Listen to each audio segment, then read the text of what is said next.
Εξασκήστε τα αγγλικά σας. Okay, let's go.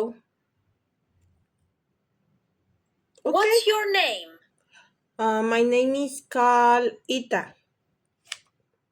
Είσαι κοντά, αγάπη μου. Στα βιετναμέζικα λέμε «κάνω ένα τηλεφώνημα». Αλλά στα αγγλικά είναι πιο άμεσο. Λέμε απλώς «My name is». Δεν χρειάζεται η λέξη κλείσει εκεί. Ακούγεται λίγο ρομποτικό. Ας πούμε «My name is». Okay. My name is Ita.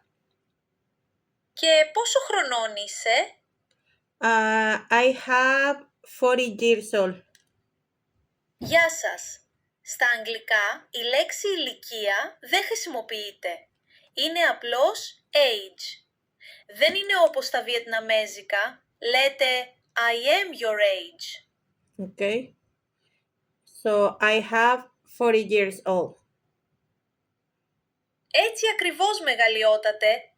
Ακριβώς έτσι έχουν τα πράγματα τώρα. Μιλάτε σαν φυσικός ομιλητής.